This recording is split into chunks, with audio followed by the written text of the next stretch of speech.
आज सुबह दिन भर से ही जिस तरह से जो मुख्यमंत्री मनोहर लाल का इस्तीफ़ा देना, बीजेपी जेजेपी का अलग होना और उसके बाद जो है नायब सैनी को विधायक दल का नेता चुना जाना, तो इस घटना को लेकर इस समय हम मौजूद हैं BL सैनी जो विधायक करदौर हैं, उनसे जाते इस घटनाक्रम को वो किस रूप में लेते, तो क्या रिएक्शन है उनका? अच्छी बात है, नायब सैनी को बनाया है, इसमें मैं बधाई देता हूँ नायब सैनी को अपनी तरफ से।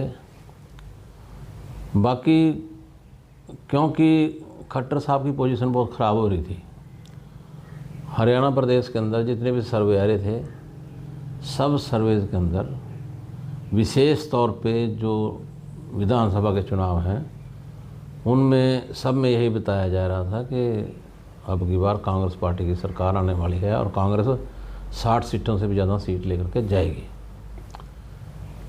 जब पीछे से नायब सैनी को पार्टी का अध्यक्ष बनाया गया तो काफ़ी जगह पर नायब सैनी का स्वागत हुआ, जो सैनी समाज के लोग हैं उन्होंने स्वागत किया, जिसको बहुत बड़े लेवल के ऊपर देखा गया बीजेपी पार्टी के द्वारा, जबकि इतनी बात नहीं थी। तो इस चीज़ को देखते हुए कि भाई अगर मुख्यमंत्री का चेहरा घोषित कर दिया जाए, इनको मुख्यमंत्री बना दिया जाए और खट्टर को हटा दिया जाए,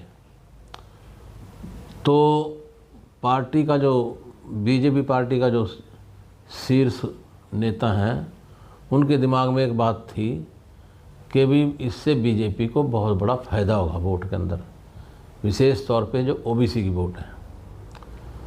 जबकि ओबीसी मैं मानता हूँ कि पहले ही जब से खट्टर ने ये कहा था कि मैं अभी बैकवर्ड समाज से आता हूँ, मैं तेली समाज से आता हूँ, कहीं इसने कहा मैं नाई समाज से आता हूँ, कहीं इसने कहा मैं फलाने समाज से आता हूँ और मैं खुद बैकवर्ड हूँ, तो बैकवर्ड लोग इसके साथ लगे थे और वो उनमें से कुछ को छोड़कर बाकी लोग लगे हुए थे और वो बीजेपी की एक ताकत थे। इसके मुख्यमंत्री बनने से अब वो तो लोग लगे हुए हैं ही हैं, जितने लगे हुए हैं वो तो रहेंगे ही, जबकि अब की बार ऐसा लगता था कि वो लोग भारतीय जनता पार्टी से किनारा कर जाएंगे, लेकिन इसके बनने के बाद वो लोग लगे रहेंगे, लेकिन वो मुखर हो जाएंगे, यानी कि बोलना शुरू कर देंगे, नारे मारने शुरू कर देंगे बीजेपी की, जो कि लोग नारे मारने बंद कर गए थे वो अब नारे दोबारा फिर से मारने शुरू कर देंगे। ऐसा मेरी अपनी सोच है, मेरी अपनी थिंकिंग है कि मुझे ऐसा लग रहा है। बाकी तो समय के हिसाब से पता लगेगा क्या होता है। सर जैसे आप कह रहे हैं कि ओबीसी की वोट बीजेपी से जुड़े भी है, कहते भी जो दिखता है वही बिकता है। अब जब मुखर होंगे, नारे लगाएंगे, तो इससे ऐसा नहीं होगा कि एक माहौल बीजेपी का बनेगा और जो कांग्रेस की तरफ जो रुख था वो शायद बदल जाएगा? उसमें आपकी बात बिल्कुल सही है कि लोगों का रुख बदल रहा था। जैसे कि हमारे सम्मानित नेता राहुल जी जगह जगह यात्राएं निकाल रहे हैं और एक प्रकार से प्यार बांट रहे हैं, उसको देख करके लोगों का रुख कांग्रेस की तरफ होता जा रहा था, जिसको रोकने के लिए ये हरियाणा प्रदेश के अंदर एक ओबीसी कार्ड खेला गया है। नहीं तो कौन नायब सैनी को कौन बनाने वाला था? ये एक प्रकार से ओबीसी कार्ड ही खेला गया है। अपनी तरफ से सब खेलते हैं, कांग्रेस भी खेलती है, बीजेपी खेलती है, लोकदल भी खेलती है, सभी खेलते हैं। किसी की गाड़ी सीध में आ जाती है, किसी की नहीं आती। तो इससे बीजेपी के नेताओं को ऐसा लगता है कि हमारे द्वारा ये जो कार्ड खेला गया है इससे हमारी गाड़ी सीध में आ जाएगी। सर लगना और बात है, हकीकत और बात है। हकीकत को लेकर क्या कहेगा? हकीकत तो अभी टाइम लगेगा, उसमें पता लगेगा। जब ये आपने देखा होगा कि यूपी के अंदर राम मंदिर बनाया गया और राम मंदिर का उद्घाटन किया गया, तो एक प्रकार से पूरे देश में ऐसे लगना शुरू हो गया था भी सारा देश ही बीजेपी की तरफ चला गया। लेकिन धीरे धीरे अब कोई राम मंदिर की बात ही नहीं करता। आपने भी देखा होगा कि राम मंदिर की बात करने वाले बहुत कम रह गए हैं। तो इसी प्रकार से इसका भी जब कुछ समय हो जाएगा, महीना 2 महीना 4 महीने बीतेंगे तो पता लग जाएगा। इसमें सर बात करें बीजेपी जेजेपी ने इकट्ठी सरकार बनाई, उन्होंने कहा था कि सरकार बनाने का उनका एक कंप्रोमाइज हुआ था, एक समझौता हुआ था। अब जो ये टूट गया है, तब जेजेपी का भविष्य क्या मानते हैं? देखिए, बीजेपी का और जेजेपी का पहले कोई समझौता नहीं हुआ था।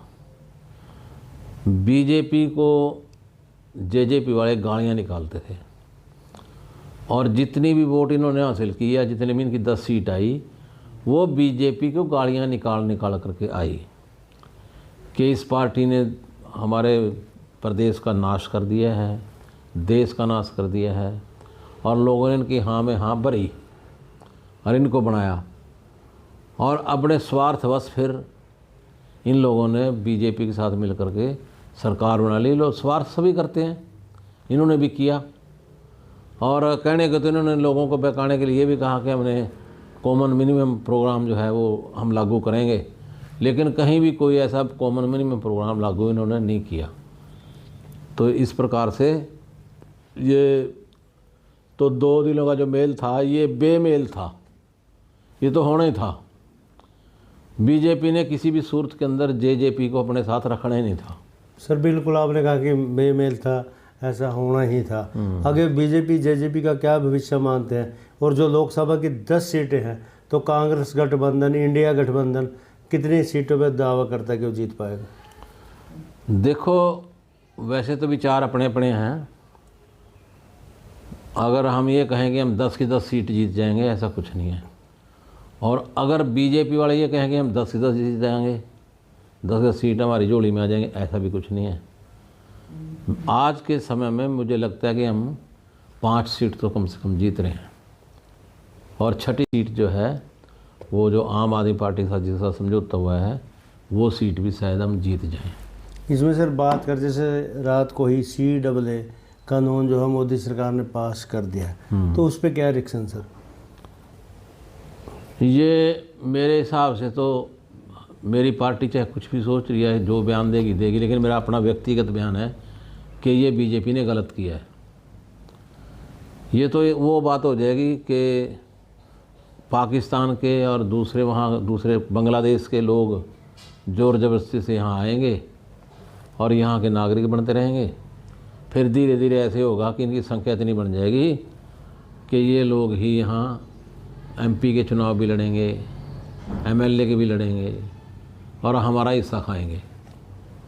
ये मेरी सोच है। ये धन्यवाद सर जी। तो हमारे विधायक रतौर BL सैनी, जिन्होंने नायब सैनी को मुख्यमंत्री बनने पर बधाई भी दी, साथ ही यही कहा कि जो बीजेपी उसने OBC कार्ड खेला है, लेकिन आने वाला जो लोकसभा का चुनाव है, 10 में से 5 सीटें तो कांग्रेस जीत ही जाएगी। जो 6ठी सीट जो उनकी समझौते में है, उस पर भी इनका दावा है कि वो जल्दी से जीत पाएंगे। यमुनानगर से देवीदास शारदा, इंडियन न्यूज़, हरियाणा।